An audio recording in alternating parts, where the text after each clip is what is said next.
Hi everyone. I just wanted to take a few minutes to explain to you the course design and why it's designed around the concept of identity and how that's going to apply to writing. One of the things that is part of our course competencies, you're going to learn how to think critically and analytically and how to express that in writing. And so you also will learn how to make strong arguments, how to develop a thesis statement, how to document sources and research, how to do research. And so I designed the course around this concept of identity and what makes us who we are. And so in the process of looking at different examples and discussing different components of what shapes us, we can start to make connections between ideas or think about things in a different way, or even think about things the way we've always thought about them, but consider all this other information provided to us and how we can support our discussions and support our ideas and our concepts of who we are. Now, the class is organized around the idea that identity is shaped by three things: what we're born with, our culture, and our decisions. Now, one of the things that we'll start with what we're born with, and one of the assumptions that we often make is that these are things that cannot or do not change, which may or may not be true. And one of the things that we'll start to see as we go throughout the semester is that some of these things can shift or change or be influenced. And we'll also see the ways that these three main categories influence and shape each other.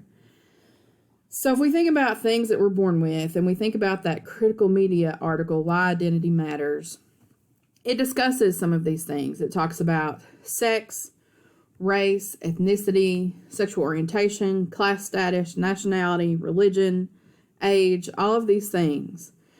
And so if we look at that, we know that we're born with things like our biological sex. We are born with a race, an ethnicity. We're born with a gender. We are also, other things that fit into this category are things like hair color, eye color. We have certain genetic predispositions, which could relate to eye color, hair color, all of that. It could relate to our how perceptible we are to certain diseases. We know that something like cancer runs in the family to an extent. There are also things like sexual orientation that we often fit into this category. Often we are born into a particular religion or not, but we're born into a family. If our family practices a certain religion, we often practice that, at least until we're old enough to make that decision on our own. Social class is also something we're born into. And so as we look at these things on this list, things like sex, race, ethnicity, religion, all of this, we can see that some of these may not change. Now, I can dye my hair whatever color I want. My roots are always going to be light brown until I start to go gray. I can wear whatever kind of contact I want. My eyes are always going to be blue.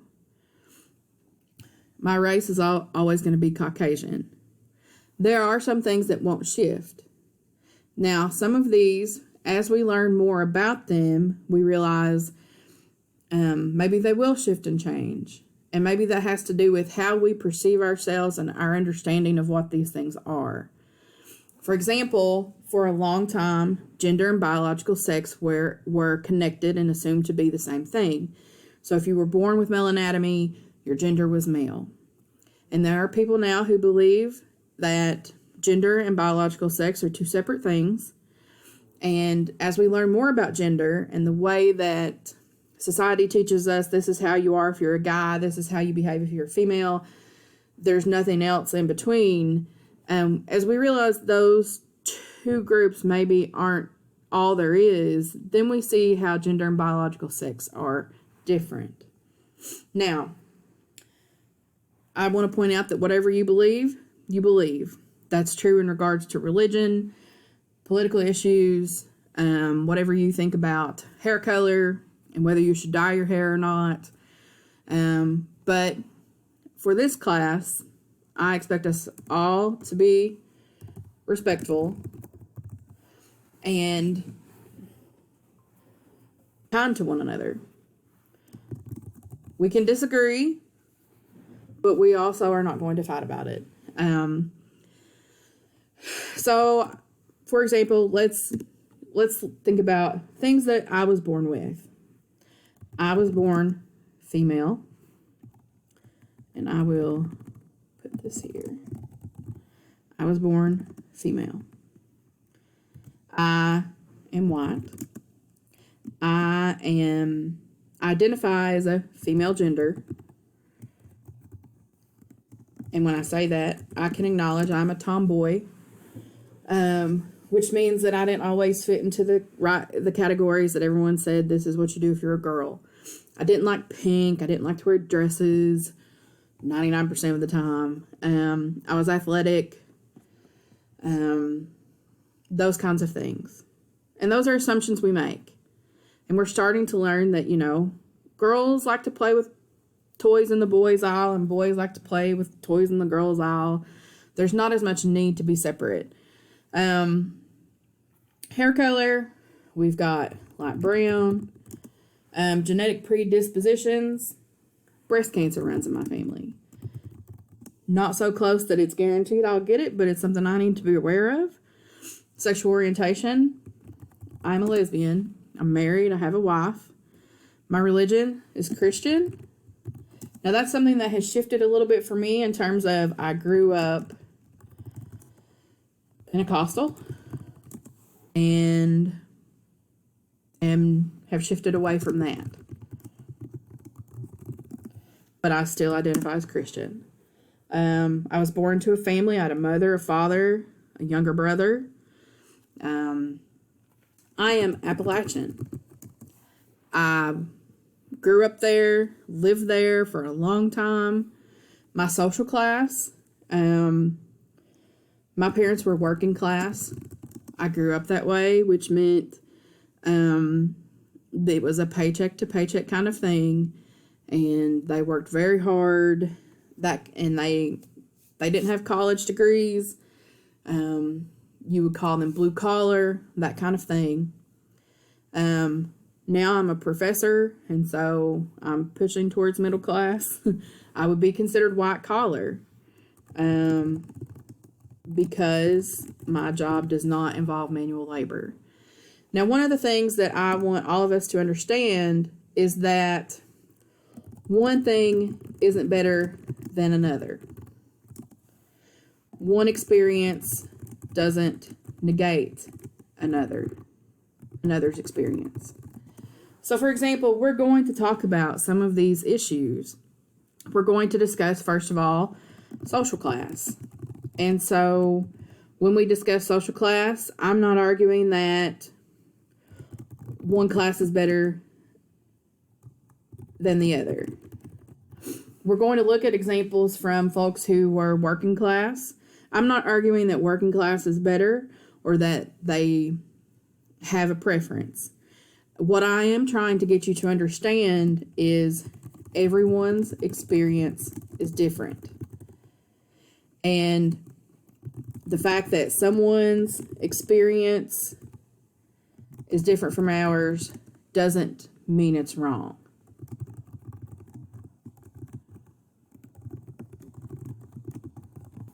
Now, I'm not going to get into morality arguments in this course, so we're not going to argue about religion or sexuality or anything else. But we have to understand that everyone's experience is valid. And so, because I grew up working class, I understand a lot of the working class struggles. And that doesn't mean that someone who grew up middle class or even wealthy didn't have their own kind of struggles.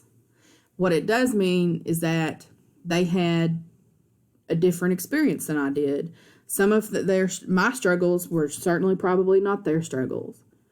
Now, we're also going to talk about this a little bit from the perspective of things like ability or disability.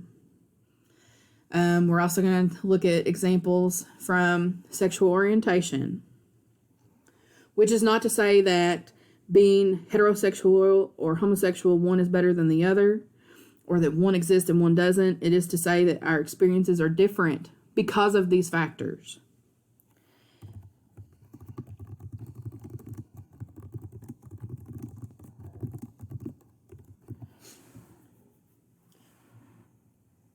And so we're going to try to learn to understand what these factors are and how they shape us. And so not only do I believe it's important for me to understand how these factors have shaped who I am, it's important for me to understand how they have shaped who you are. So how does your religion shape you? How has my religion shaped me? I think that to understand how someone else's experiences shape them helps me to understand myself. And so by understanding others, we learn to understand ourselves even more. I'm not here to change your perspectives. I'm not here to change your mind. I'm asking you to consider all these possibilities. And in the meantime, hopefully it will help you understand yourself more than anything else. We are going to talk about things like race. And I understand that's a hot button issue. And I also understand why. And so one experience doesn't negate another. One of the readings that we'll look at will talk about not only how race shaped the reader or shaped the writer, but also how gender and social class shaped them. We're going to learn about how focusing on one single aspect of a person negates their other experiences. And so we have to look at the person as a whole. And so, I mentioned up here, I am female, white, female gender, Appalachian. Being female does not dismiss a male experience. It doesn't mean that my experience is better or worse. It means this is my experience, which happens to be shaped by my biological sex. As a white person, I will never understand what it is like to be a person of color in this world. And so what I have to understand is that my experience being white is not one that should make determinations about someone else's experience when their race is different. But all of these things also are interconnected. So who I am and what I've experienced has been shaped by being female, being white, but also being Appalachian, also being working class. People have a lot of assumptions about all of these different factors. And so what we're going to try to look at is how all of these are interconnected and how they can shape who we are. For example, one of the readings will discuss race, but it also talks about being of a higher social class and how that shaped their experience as opposed to a person of color who may be working class or a person of color who may be male or female, the differences. But also, we're going to, being Appalachian, people have a lot of assumptions about that. You can probably hear my accent. And so what we're really trying to do is just understand who we are and value who we are.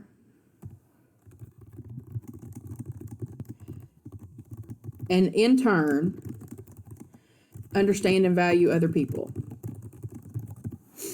Now, this is also going to go in and apply to our culture and our decisions. So later in the semester, we will discuss things like food, music, movies, TV. We're going to talk about how those shape us, how representation is important. We're also going to talk about the decision-making process, how that can shape us, risk-taking, what that means, all of these things, we're going to see how they're interconnected. So it's not just to focus on what we're born with. I focused on that today because that's what we're starting with. So I hope this gives you a little bit of a basis for the kinds of readings we're going to do. We're not here to argue. We're here to discuss. Keep that in mind. And I look forward to the rest of the semester. Thanks.